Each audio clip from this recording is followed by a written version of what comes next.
Hey guys, what's going on? My name is Dr. Frank, and in today's brief video, I want to take some time and talk about cannabis withdrawal symptoms while specifically focusing on cravings. If you're new to quitting cannabis or you recently quit smoking weed, chances are you're going to deal with cravings and you have to know how to navigate those.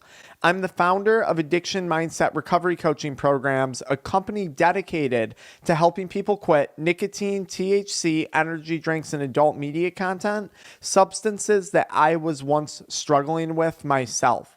So if you just started quitting smoking weed, chances are you've had to deal with cravings. And in many cases, cravings often result in relapse, either early on in the sobriety process or even years later on for some people. So how do we get past a craving?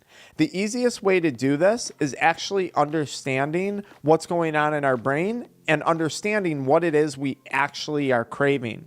So next time you're sitting down and you're thinking about smoking weed and you're getting an intense craving, I want you to remember or recall all of the reasons that you quit smoking weed. Was it for better mental health, better physical health? Did you want to improve relationships in your life? Is it that you want to improve your finances? Is it that you're just sick and tired of feeling sick and tired and you want to feel good again? Because I'm going to argue that what you actually crave in life is those things, those goals. You crave the outcomes that better health mentally and physically is going to give you. You crave the outcome that a better financial situation is going to give you. So when you're sitting there and you're thinking, I'm going to smoke weed, I'm craving weed, do you actually crave anything involved with the outcomes if you continue to maintain THC or cannabis addiction? I want you to identify what are the things in life that you actually crave. Now, there's a second step to this process, this thought process that I'm walking you through.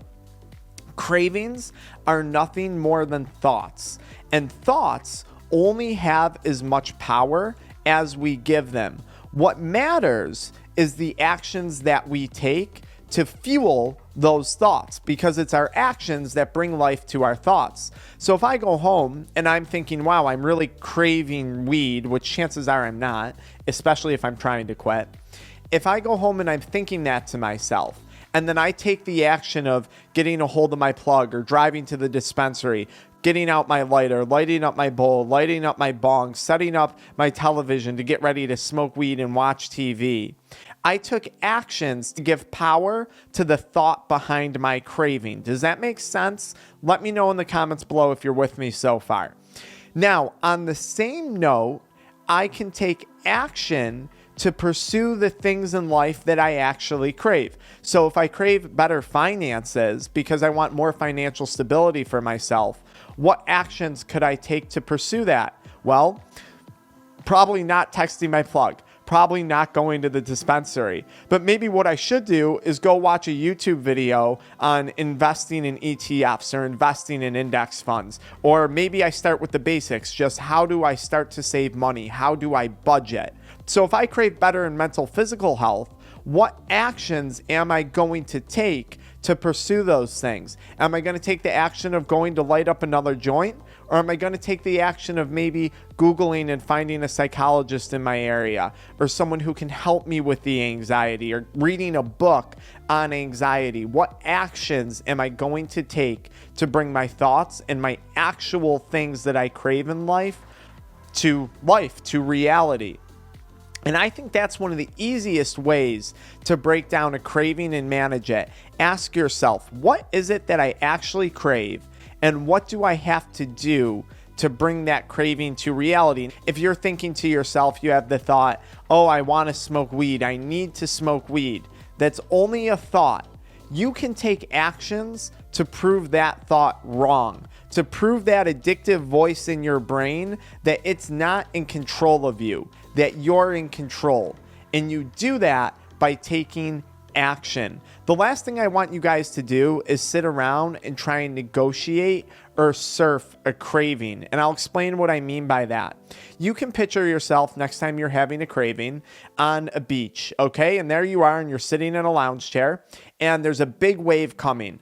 And this wave is comprised of multiple different white caps, okay?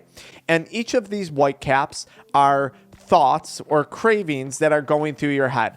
I'm stressed, I have to smoke weed. I'm tired, I have to smoke weed. I'm excited, I have to smoke weed. And those are all those different white caps, okay? And you have two options. You can stay seated on the beach and you can sit there and think about what it is you actually care about in life, the things that are actually important to you, and you can bask in those thoughts.